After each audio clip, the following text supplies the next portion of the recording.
I particularly love coming here to talk about what I have been doing. I've been at South Pass City now for 20 years. So I have no idea how that happened. It feels like it was just the other day that I started work there at South Pass. It's a very interesting place to be. And particularly, I love that Donna Erickson is here, my old speech coach. She probably would have never dreamed that I would be in a town of 6 people. It's great. It's an amazing place. It's got an amazing history. And it's also quite an amazing place right now, too. It's pretty active. We have a lot of things going on, trying to preserve Wyoming's history, particularly South Pass City's history, and particularly the history of the Sweetwater Mining District. So here in Saratoga, and particularly in the connection to encampment with the copper mining and that sort of thing that happened down here. Is Sue Bartlett here as well? Well, shoot. She's sad.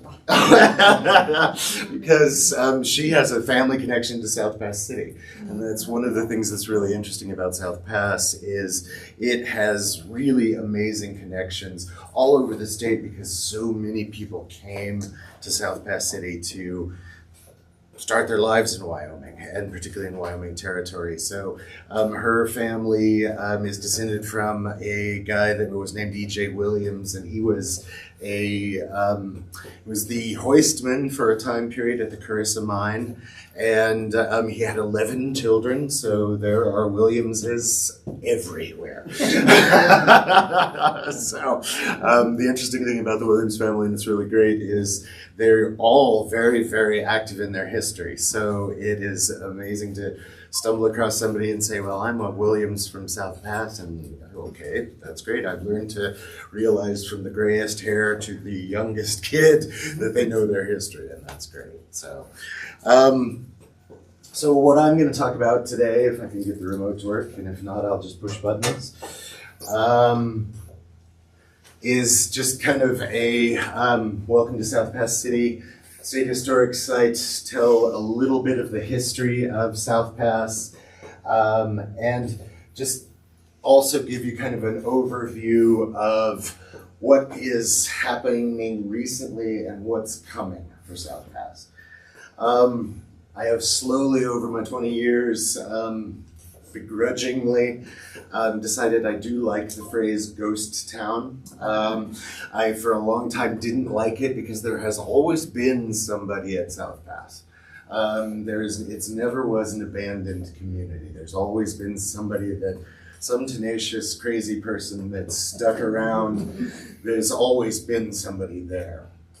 But I have kind of come around to it because it's what people associate and what they really become connected with. So I've begrudgingly allowed it to be called a ghost town. But that ghost town is pretty active. It has got a lot of things going, and we have a lot of activities. So that's part of my coming to see you guys, is to let you know what's been going on and what's coming for South Pass City. The history of South Pass is amazing, and what the hell were they thinking? This photograph is actually April 8th, 2 years ago. So it is still a tough place to live. It sits right at the southern end of the Wind River Range and on the northern edge of the Red Desert. And it can be an amazing place for winter. In your guys' handouts that I gave you, there's a little collaborative project that we did with the Wyoming State geologist that talks about the geology of South Pass City and why the gold is there. And it's because of that mountain range going in there that the gold is there. So the whole location is totally dependent on this strange black rock that has got the greatest name in the world. It's called Meta Greywacky. And it is an old black sedimentary rock that's been metamorphized, compressed, and then there was quartz that was injected into it, and that quartz bore the gold. And so over thousands and thousands of years, it started to erode out of that rock, deposited in the stream beds, and that's where the miners came from. So that's what they were looking for. Our history is very much tied to a lot of the history that goes through the Saratoga, Platte Valley area and that sort of thing. Our times are a little bit different, but the mobility of people is really what set up the opportunity for finding the gold in South Pass and causing the gold rush that happened.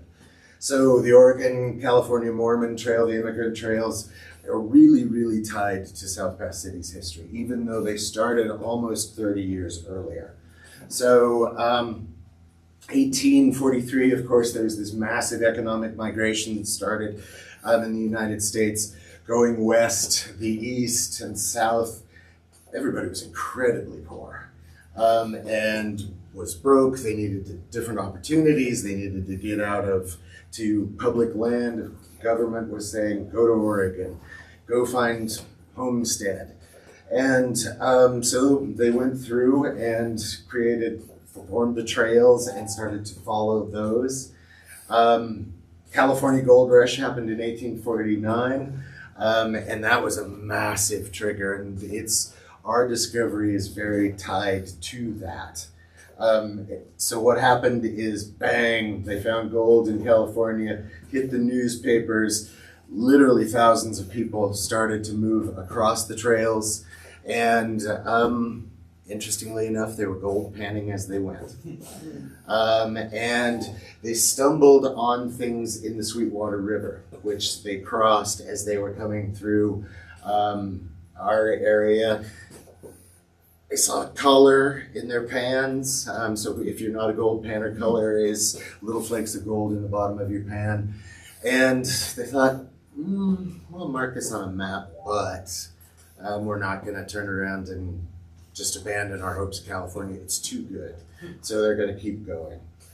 They did. They went to California, and a lot of them worked in the mines in California. Interestingly enough, Civil War comes in the middle of that, and it messes with everything. It caused a lot of people to join the military. They went through the Civil War, then they were reposted. So what happened with our people is they were reposted to Fort Bridger. And the military at that point in time was doing a program where they were encouraging soldiers to prospect, to settle farms, to create ranches, that sort of thing. So they gave them huge amounts of time to do these tasks. So 4 soldiers from Fort Bridger, we know their names, went to, they had connections to California. One of them had been in the California Gold Rush on the tail end, and they started to look at the rumors that they had heard about gold on the Sweetwater River. So they went to the Sweetwater. And because gold, when it washes out of the hillsides, it's actually heavy, so it'll actually move down drainages. They reversed that process. So they started in the Sweetwater, followed the Sweetwater River till the gold disappeared on the Sweetwater, hit Willow Creek, which is the creek that South Pass sits on, followed that up to where South Pass City wasn't at the time, and they found a quartz vein on the top of a hillside.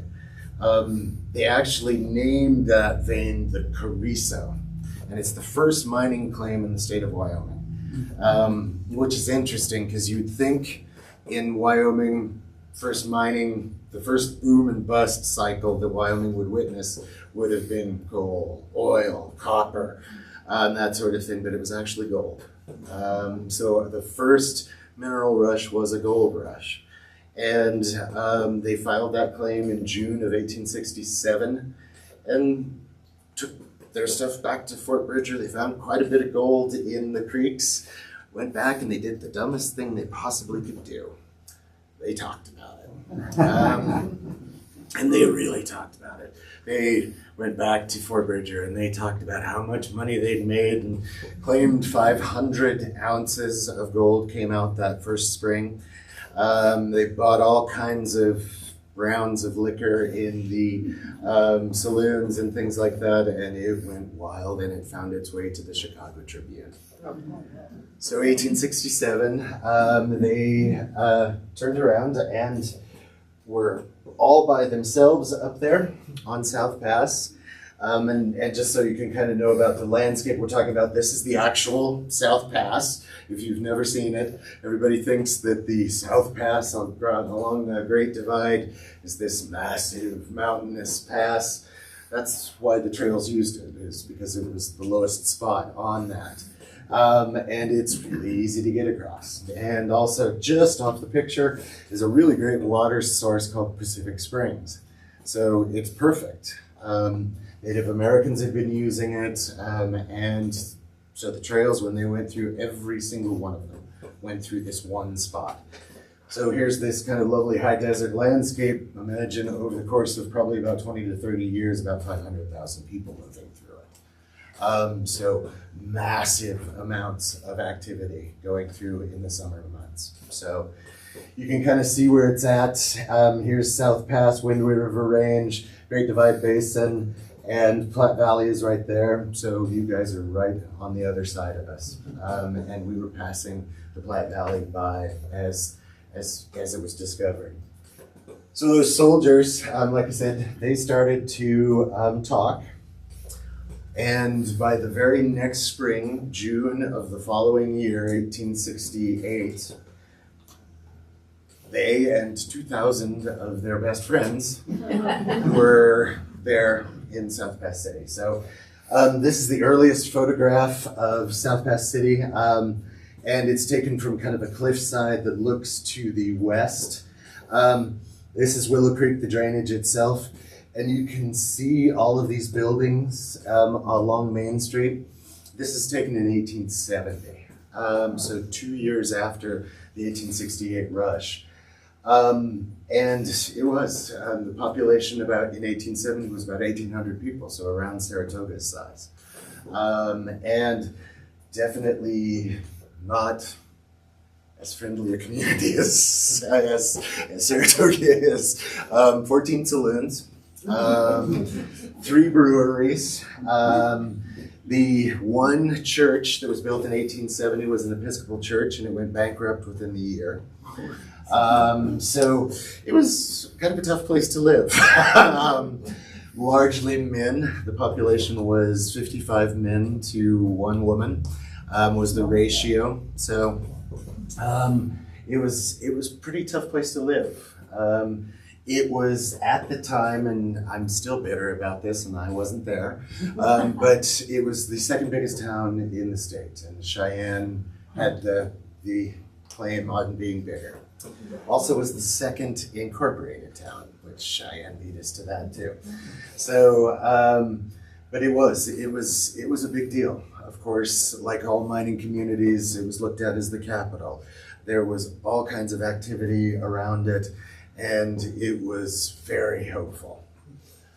Problem with it is South Pass is hard, as that picture that I showed you in 2023, winters were way worse. Of course, then the nearest railroad stop was Point of Rocks, which is 80 miles to the south across the Red Desert. It was in the middle of nowhere. And winters are tough. The mining is even tougher. The geology that is there, the gold in places beautifully. It's a high purity gold. But the problem with it is it's widely spaced. And so you would hit pockets of gold that would be stunning, and they would just be incredibly excited, and then it was gone. And your capital would run out. In that early time period, a lot of the miners were individual miners, just trying to strike it rich on their own, but it didn't work out for 99% of them. Like all mining communities, the people that really made the successes and the money were the suppliers, the saloon owners, and places like the hotels and things like that that would rent lodging. So, despite that, that first boom in 1868, lasted to about 1872, about 4 years. So in 1872, the population just plummeted. They had run out of the surface gold, the gold that had been washed out of the veins and that material. It was gone. So you had to go underground. Way more work, needed more capital, more money, more investment, and it was tough going. The interesting thing about it is there were people there that were trying to make a go of it even after that first bust. And a lot of them, one thing that's interesting to me is they actually were corporate investments. So they were individuals from big cities that were turning around and going, okay, we want to diversify. We want to find our way and get a gold mine. They stumbled along till about the late 1890s, and then there was another big push. And that big push was funded by a corporate person. He was actually a logging magnate. His name was John Spry. He was from Chicago. And interestingly enough, he made a lot of money with his logging operations on the Great Lakes and that sort of thing. And he hung out with the Rockefellers, and he honestly said that my friends have gold mines, I want one. So he turned around and he hired a gentleman he knew from the logging industry, and he started to really develop the town of South Pass and really focus on the mining at the Carissa. So here's a shot of downtown. This is in about 1898.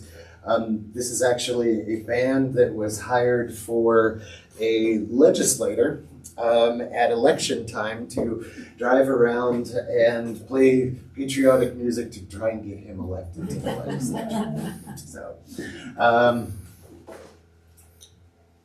the federal operations is what they were called, that Spry owned. He was the first to really bring in serious technology.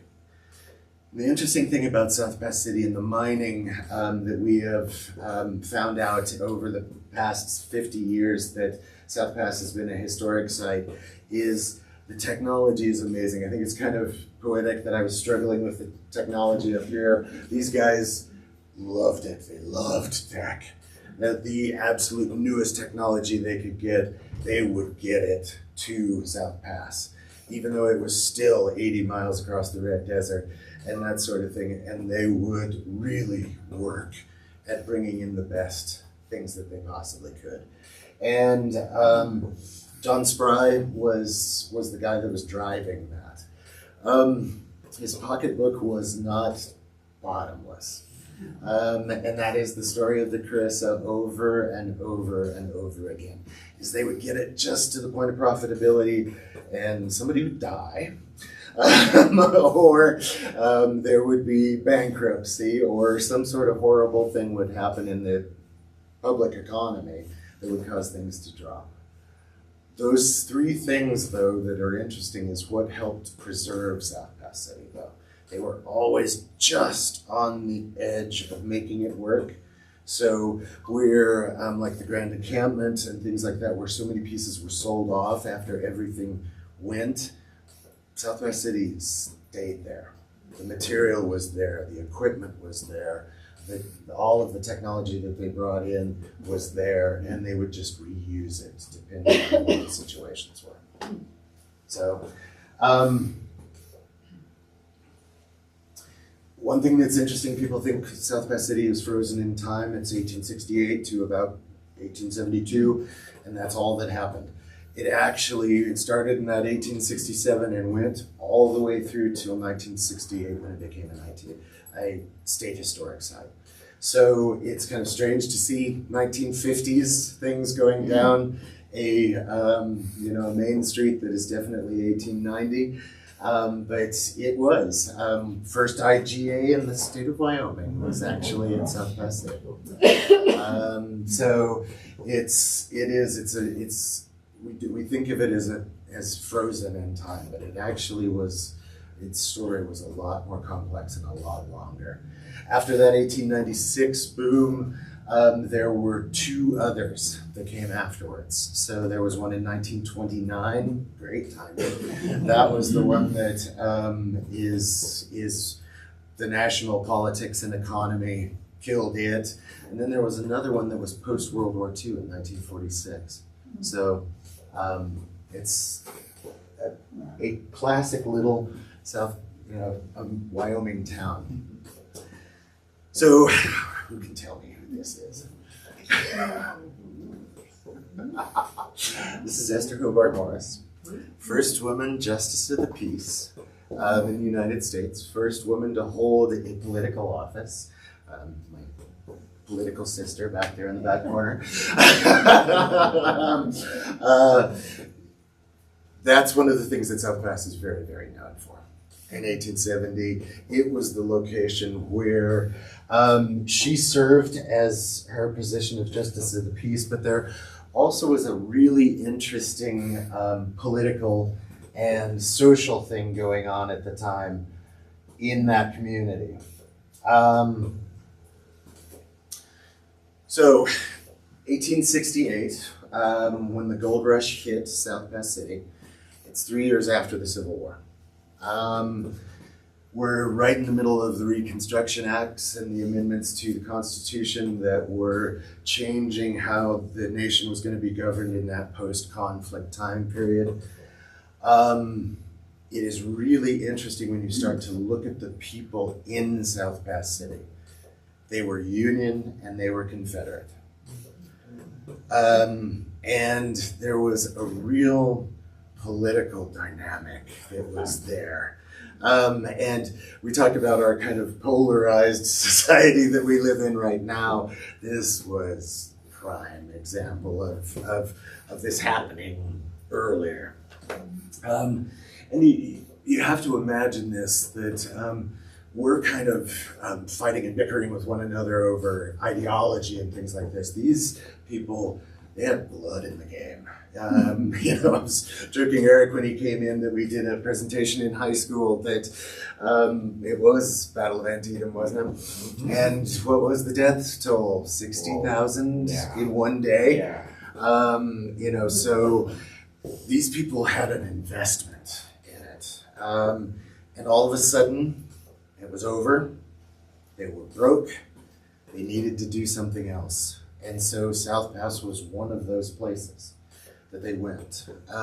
So it's a really interesting cross of this political and social change with a new territory. It was the Wyoming Territory, which at the time was South Dakota, parts of Nebraska, and parts of Wyoming. And they were pulled together and basically they had to figure out how to self-govern. Meanwhile, they'd actually fought against one another. So there's that dynamic to it as well. So as people came in 1870 in the first territorial legislature for Wyoming, they had it in Cheyenne. They had two chambers. They had the House of Representatives and what was called the Council at the time, but it was what would become the Senate. And interestingly enough, out of the 16 representatives that went to the territorial legislature, 5 of them were from South Pass City. And also, interestingly, they were on either side of the political spectrum as well. So the political spectrum was totally reversed. The Democrats at the time were the conservatives. They were the ones that were tied to the Civil War, tied to slavery, and the Republicans, of course, Party of Lincoln, were the ones that were anti-slavery and were the victors of the Civil War. So here comes Esther. She's married to a complete and utter deadbeat. He was in jail more than he was out. He was known for public drunkenness. He was known for being extremely abusive of her. There's multiple affidavits and court records and things like that. Even at one point in time that her neighbor, William Bright, who we'll talk about here in a second, he was the justice of the peace, had to put forward a subpoena for his arrest, and they had to arrest him in Esther's house, and that sort of thing. So here's this woman in a community that was a boom community. By 1870, there was a few more women, but it still was predominantly men. And she kind of found herself in a situation of needing a job. So William Bright, a legislator of that time period, he was in that first council. He actually fought on the Union side, but he was from Virginia. And he, there's all kinds of rumors about Esther hosting a tea party.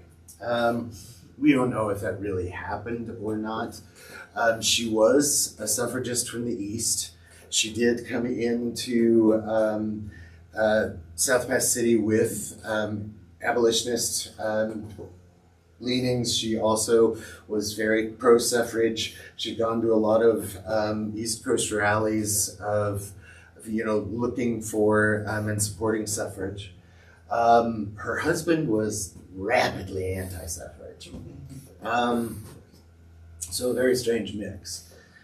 She brought her son. He had the newspaper there in South Pass, the South Pass News. And all of a sudden found herself needing a job. And William Bright was, like I said, he owned saloons. And they may have had conversations. And he went to the territorial legislature, and he was the one that introduced the bill to grant suffrage to women in Wyoming Territory. To say it was a contentious battle is underestimating it. It was tough.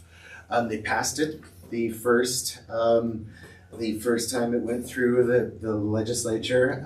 Interestingly enough, there was a judge that was a Supreme Court judge that was posted in South Pass City, and he wrote a book a few years later about the history of suffrage in Wyoming Territory, and his name was John Stillman. And it is a really interesting read because he believed that it was completely political. The reason why the territory gave the right to vote to women. And his argument was that there was an appointed governor that had been appointed by the feds. He was Republican. He was a general in the Union Army. And it's interesting, the most suffrage people in the legislature voted for it to pass. So his argument was that they voted it through so that he would have to veto it and take the embarrassment of doing that. They didn't do their homework because he was a suffragist. His name was John Campbell. It went to him and he signed it into legislation. They were stunned. They were just completely stunned. And the interesting thing, and I'll get to some pictures of a couple individuals. William Bright on this side right here, of course, was the legislation there. Again, the legislature was just, wow, oh my. It went through. This guy is an interesting individual. His name is Ben Sheeks. He was a Democrat. He was a colonel in the Confederate Army. These two actually fought against one another in the Civil War. They knew one another from the war context. This guy was horrible. Oh my God, some of his speeches from the floor are just stunning. In our cultural sensitivity today, even today, this guy would have been stunning.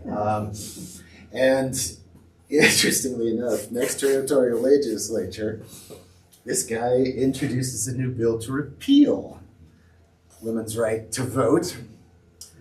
It passes with overwhelming support, and it goes back to Campbell. to veto. He vetoes it. And he says, this is what we're doing. This is what Wyoming needs. By that time, 2 years of women holding office, voting. It was a population boost. It was a great opportunity for a place that wanted to become a state to say we have participating citizens. And so they overrode his veto. Except for one vote. And there was another legislator that was from Atlantic City, which is just 4 miles away from South Pass. There was the dissenting vote on that. So it stayed. I believe it's almost 20 years before the 19th Amendment. So it came out of a political, really difficult time. But there was also people that were there to support it and say, we need this. So there's kind of a cynical view. You could say it's all part of the politics. But there's also the other side that says, these people were trying to make a go of this, and they needed the help. Meanwhile, in South Pass City, here's Esther Hobart Morris being the first judge, effectively, in the United States, in the world, really, to hold political office. She was in that position for 18 months. She did every kind of court case, from murders to liquidation of assets, all kinds of things, and did it very, very well.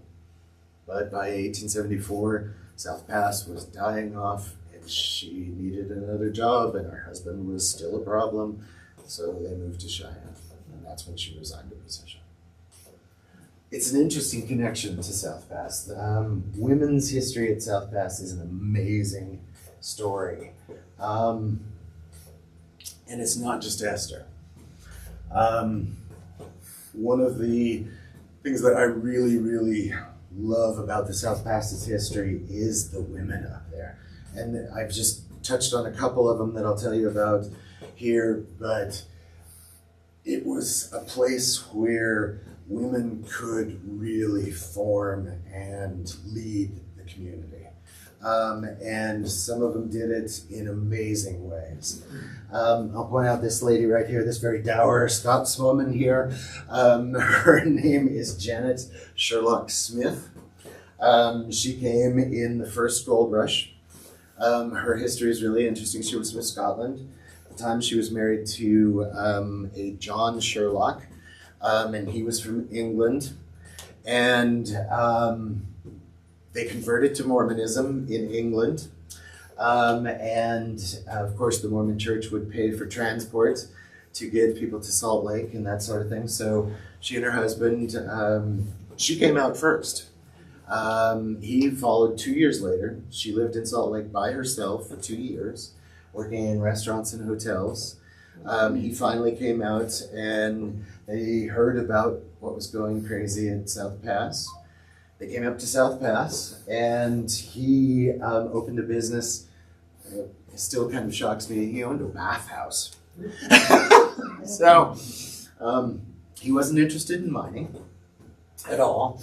But that was probably a pretty profitable business at 50 cents a bath. So in a town of 2,000 stinky men, it probably was fairly decent. Problem with it is they had 2 kids, and he promptly died. So she did something that was fairly unconventional at the time, which was to go into business herself. And there was the old hotel that was in town. She got the lease for that. She eventually bought it. She bought the saloon that was next door. She bought the saloon that was next door to that. She bought the saloon across the street.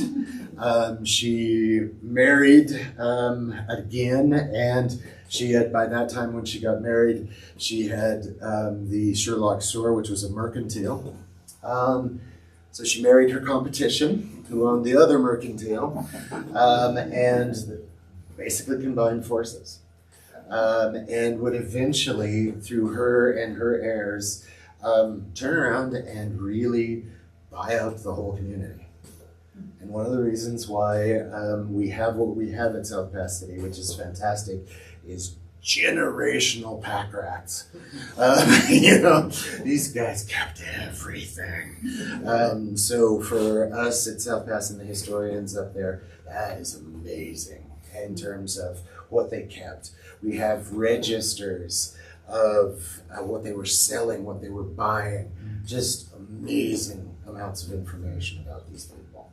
So, and her family her children would come in and take over the businesses and things like that.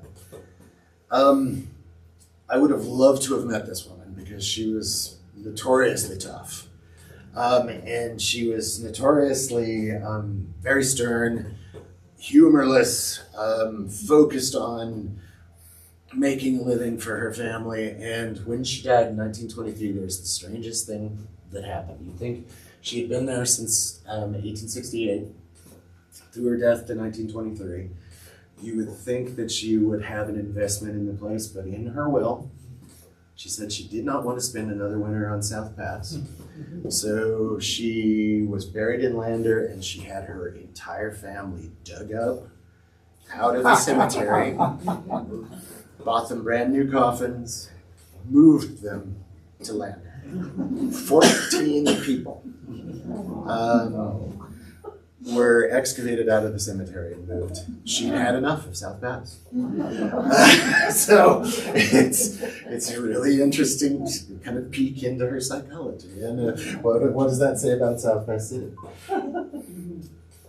Another really interesting person that comes around in the 1920s. There's that earlier mill building that I showed you was from the 1890s. This is the Carissa Mill and Mine today. And this is the Carissa Mine and Mill. That building that I showed you with the big smokestacks, that's this building right here. So this one's right 1898, and this one is 1929. 29 comes around the roaring 20s. Money is cheap, investment is fantastic. There's really lots of things people are going nuts about. So there's this poor dentist in Washington State that thinks, I work with gold. Gold makes money. I'm going to buy a gold mine. So he turns around and buys a gold mine in Wyoming.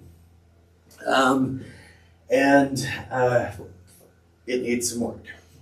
The operations, the technology needs to be improved and that sort of thing. So interestingly enough, there is an old mill in Atlantic City that is a huge structure. It's 22,000 square feet, timber construction. Every beam of that building was shipped in on the Union Pacific and horse and wagoned across that 80 miles of red desert to get to Atlantic City. They built it in 1904. Over there it was called the Dexter Mill, and it was called what was called a custom mill. So if you were a miner, you could come in and you would bring your ore in, they'd crush it for you, and they'd take a cut off of whatever gold came out of the ore. They built it in 1904, it went bankrupt in 1905. So it sat there from 1905 to 1929, and the dentist and his people that were operating the mine, well, we need to expand our capacity. Let's not buy a new mill, let's just buy the Dexter and move it over here. Interestingly enough, the person they hired was a woman named Zoe Green. She was 23 years old. I didn't bring the picture of her. She actually packed 6 guns most of the time. She was an incredibly interesting person, 23 years old, and had it in her mind she could do anything, and she did. That's the amazing thing about it. I should have included a picture of what the mill looked like when it was in Atlantic City, but she started in April, around now, in 28. And she took that building, all 22,000 square feet of it, apart, beam by beam. She had a crew of 10 people. They trucked it from the 4 miles to South Pass City and reassembled it, and she was done by September. Wow. what happened in October of 1998? Stock market went to hell. They defaulted and they did not pay her. Interestingly enough, she was fairly circumspect about it. She was raised around this area. She knew this was going to happen. So she made a deal with the mine owners, give me equipment in payment. So they did. They paid her with equipment. Why she didn't turn around and sell it, I have no idea. But she did. She held on to it. And that equipment has now come back to us and actually is in this building after we've done the restoration. And so it's an amazing thing. There's that mill that was there in 1898. I put that back up there again just so that you can kind of have a sense of that technology that they were doing. Electricity. One of the first buildings in the territory to have electricity. Its boilers came from Chicago. 2 boilers. You can kind of see in this photograph, there's these big piles along here and then these big piles down here. It was wood-fired, all of that steam equipment. 18 cords of wood a day were burned up in that to run the houses.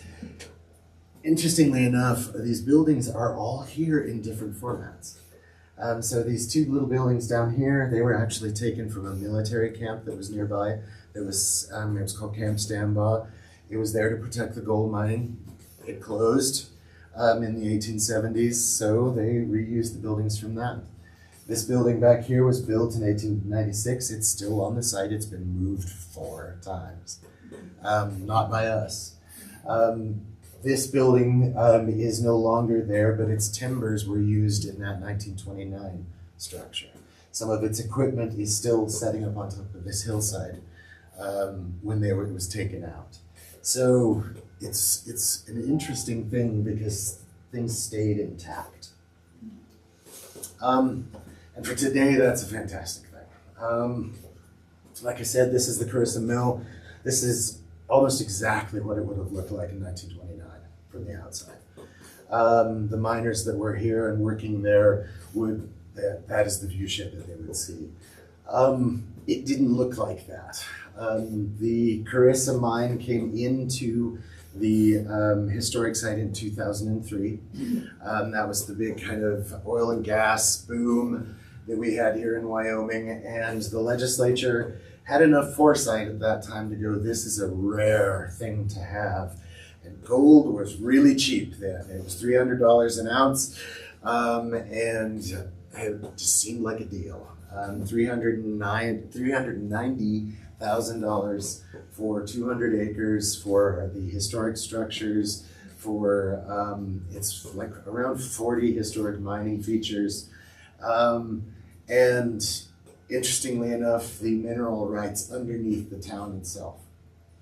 So the legislature was, it was an amazing thing. They turned around and said, we need this.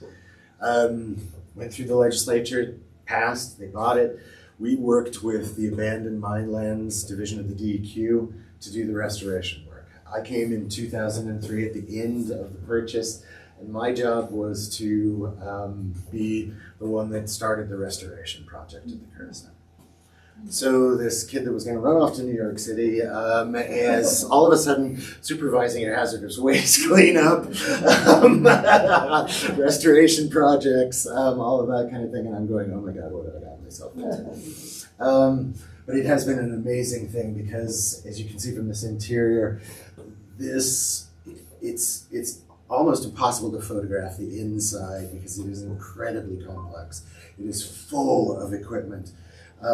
For multiple processes of removing the gold out of the ore. They used cyanide, they used mercury in it.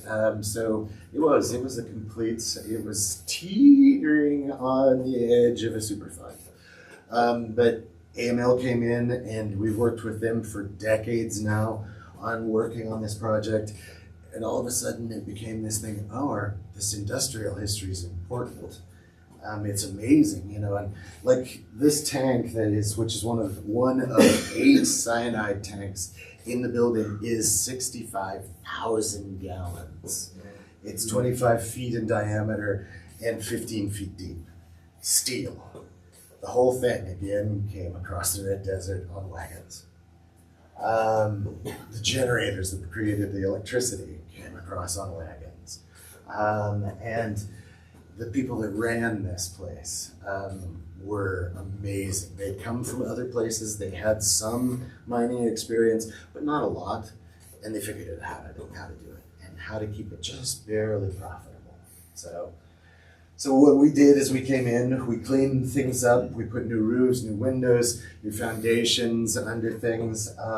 One of my great challenges that I face every single day at South Pass City is, even though these people were trying to make an investment up here, they kind of looked at it as temporary. My job is to keep those buildings standing forever. And it's a trick. It's a real trick, and it takes a lot of money and a lot of time. So there's been a lot of work that's been done on that. You can now tour the Carissa, and we do a full demonstration of all of the functioning equipment. It is a fantastic tour. So if you get a chance, in the material I handed out to you is a card that has our website location and things like that. If you can carpool up, give us a call. We'll give you a private tour and that sort of thing. You can see what the place is and see what that experience is like. There's one feature that's called a ball mill, and it's 23,000 pounds full of steel balls that are about the size of a cannonball. About 8 tons of those balls are inside, and it spins and it crushes that ore down to powder. It's deafening. The work environment in this place is amazing.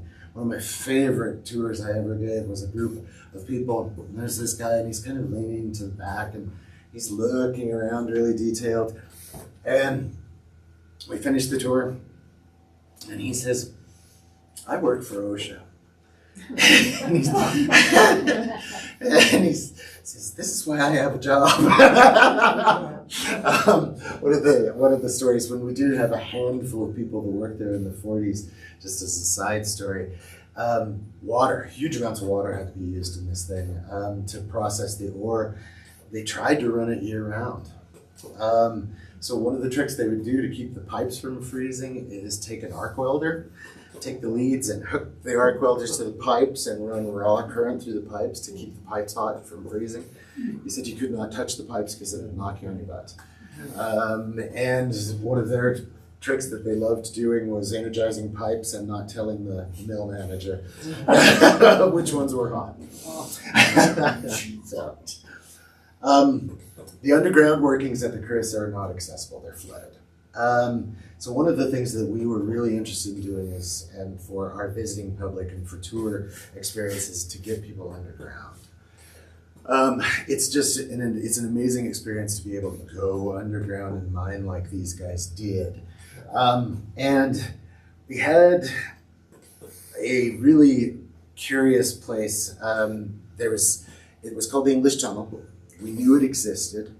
It was sloughed off. We had a series of mine maps that gave locations and that sort of thing of where this was, but it was completely gone. You couldn't see it.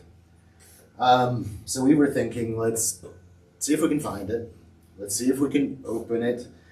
We figured it would probably be collapsed, but we were going to put like a grate in front of it so people could look into it and get that kind of an underground experience. So we took these, and this is 1872 is this time period. We took these documents. We found its location by doing surveys. We got a grant from the Wyoming Cultural Trust Fund, which still stuns me that they actually let me open up an old mine, but they did. And we got to its location and we started to dig.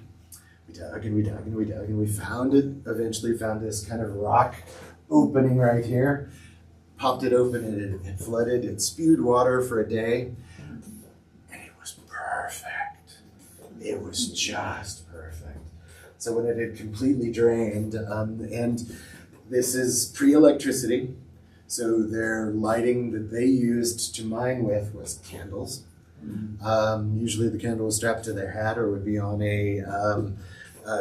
what's called a hanging betty. It was a wire frame that would stick in the rock. And there were some candles on the wall. There was a gold pan and a shovel laying against the wall. There were Prince Albert cans in the tunnel. Dynamite crates. It's just like they walked away. And so we're sitting here going, no, we're not going to build a grave. We're actually just going to take people in this. So one of our crazy things that we do is we do a tour of the English Tunnel.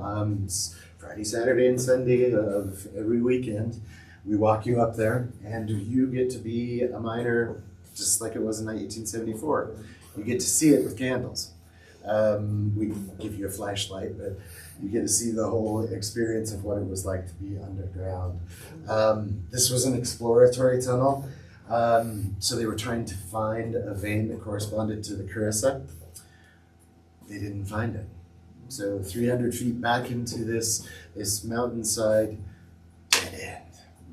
You can even see their little pick marks at the end where they were scratching on this rock formation that they knew didn't contain gold, and then they walked away from it. And it's left over and covered itself up in the process.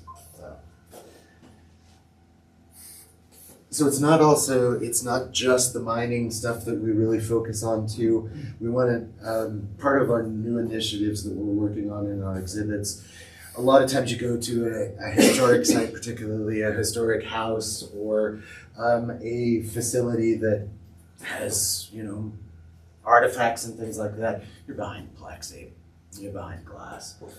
We're trying to get away from that.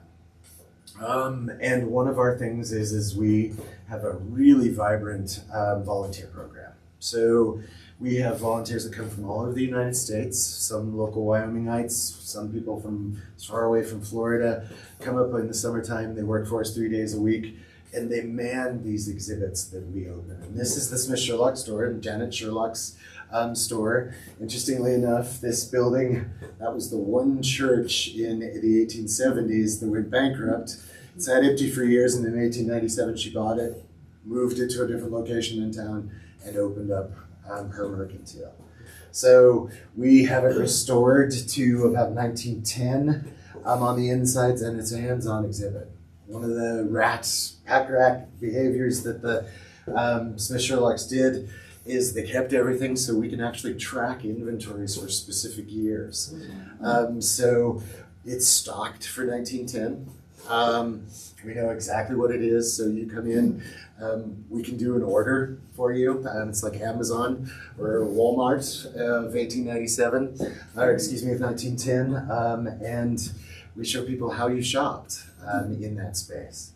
It was also one of the first telephone exchanges in Wyoming, and so we've restored the telephone, and you can actually call from it. So you have this experience. We want to have these hands-on experiences for people to see what it was really like for these people to live in these places. Interestingly enough, you could get oysters in South Pass City in 3 days. So, I'm not sure that's a good thing. Another thing that comes with South Pass City today is with that Carissa purchase, it brought in a huge acreage with us as well. And then we worked with the BLM to get another chunk of ground patented to the historic site. So we're almost to 400 acres now, and we have 5 miles worth of hiking trails on that. The interesting thing about that area up there is it's grown over. You don't really visibly see that impact of those 2,000 people sitting there in South Pass. So these trails are designed to get you out into that space so you can see that impact. And there's everything from really early mining machinery to house foundations, things like that, and it's all interpreted along those trails. So,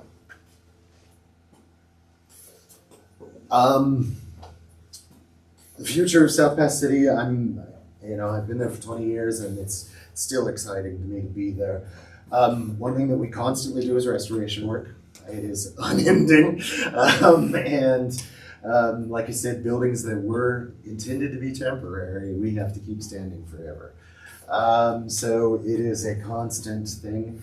We receive our operating funds from the state budget for state parks, but most of our restoration funds come from fundraising and our Friends of South Pass group, which helps us with things.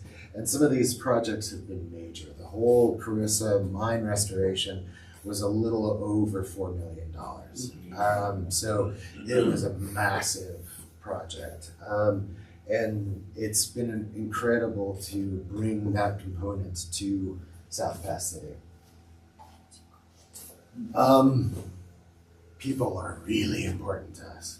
And we really, really go overboard in making sure that we are open to the public and that we are getting them to as many places at South Pass as we can. So there is regular tours of everything. So the Carissa is toured on Thursday through Sunday every week during our summer and open season. English Tunnel is toured Friday, Saturday, and Sunday.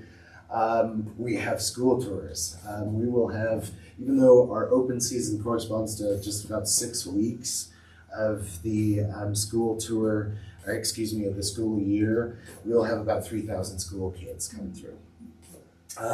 We're open for about 4 months out of the year, and in that time period, we'll get about 16 to 18,000 people that will come through. So that public component is really, really important to us, and that's who we are doing that for. So, like I said earlier, I love coming and talking about the place. I love particularly running into people that have never been there before. Come up, it is worth the trip. You guys are 2.5 hours away.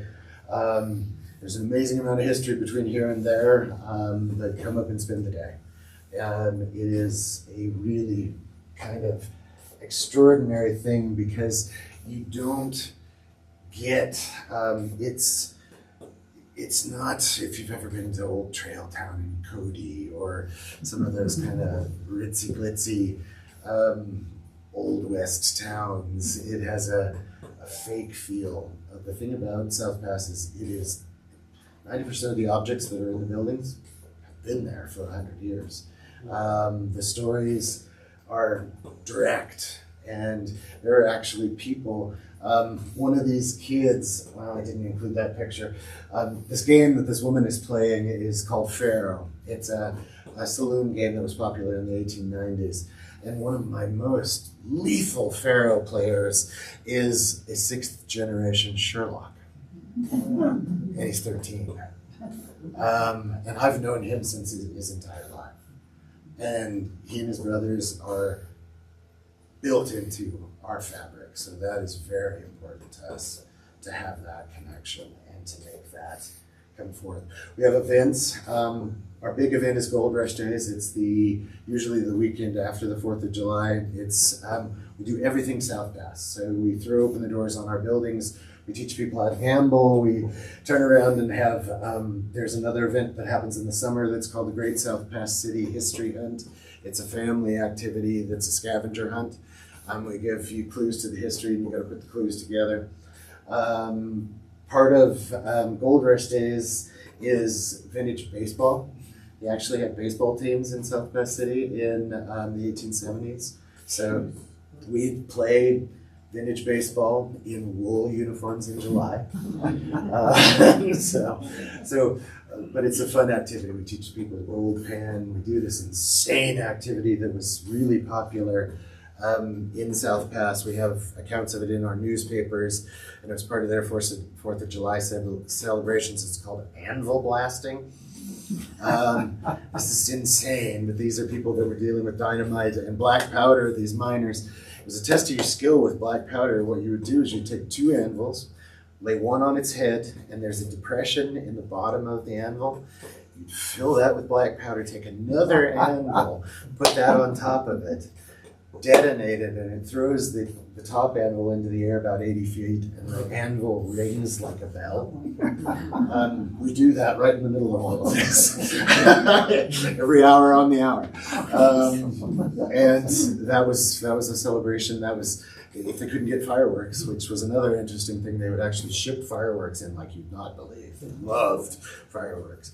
So they would turn around and do that and bring these kind of celebration components back to people so that they know what they're doing, know their history. So, like I said, I gave you guys some handouts and things like that. There is our walking tour guide.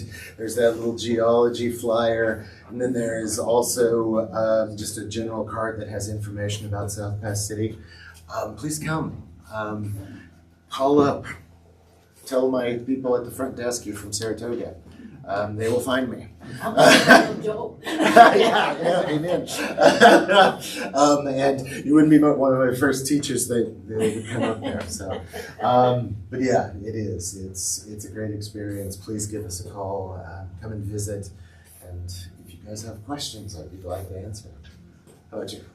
Well, I just, your hands-on stuff, do you have trouble keeping track of the hands-on or being damaged, being that close to it, or the powder I've worked in the museums and, do that kind of stuff, and there's always someone hanging over your shoulder, don't touch her, or the government's gonna come in and do what, you know what I mean? What we do is we believe that, we kind of maybe foolishly believe that people are decent human beings, and we also believe that education is the key to it. So those hands-on exhibits that we have open, those volunteers are in there. So you have plenty to replace things that we do. Lost in, okay. We either make reproductions of like some of the packaging that was in that is reproduction, so people can get their hands on it. We love the Fig Newtons. Because I get a lot of thought. And then so they do handle historic objects in there as well. They actually, you can ring up your purchase on a 1906 cash register in there, but we teach people how to do that. So there's somebody, one of our volunteers is there, and they really do. They explain that it's an old, valuable piece, and here's how you work it. And it's amazing. That exhibit's been open for 4 years now, and 0 damage. So do you have to fight OSHA a lot? Luckily, because I'm not actually mining, I don't have to deal with it. You mentioned the young woman who got paid in equipment instead of payments. Did she ever get to use it? Interestingly, she just put it in her sheds and left it there. And some of it was, she took a lot of what's called assay equipment, the testing procedures to see how much gold might be in a load of ore. So a lot of it was clinical equipment, so relatively small, but there was actually a shaker table that was part of her payment, and she just put it into the barns. How could she afford not to use it? I don't know. And interestingly enough, after that company went bankrupt, the next company that came in, she and her husband was hired as the hoist operator, and she was hired as the cook. So she turned around and was working at the Carissa and worked there for years. We have fantastic oral interviews with her, and she's talks about her experience halfway through the process of moving those. She had an old truck that she was using to move those timbers. The forward in it stopped working. So she had to basically do everything in reverse. So she would reverse down that steep hillside to unload these massive timbers. So tenacious, amazingly tenacious. Is there any private homes there now? Or? There are.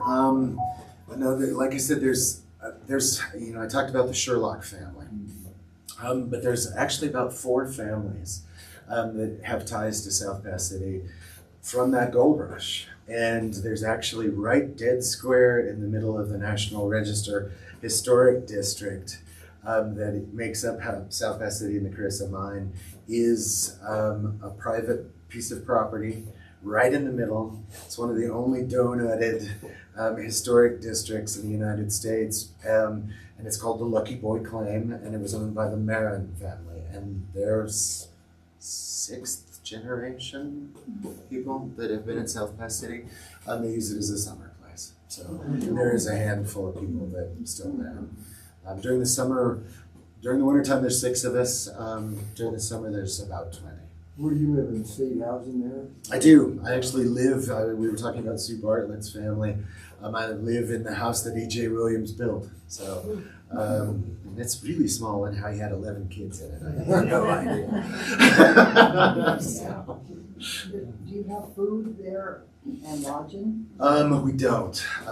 We have a little gift shop that will sell you all kinds of old candy and things like that. But there's a restaurant in Atlantic City that's 4 miles away. Still working? Yeah. So. Anything else? Well, thank you guys. I appreciate the time, and please come in.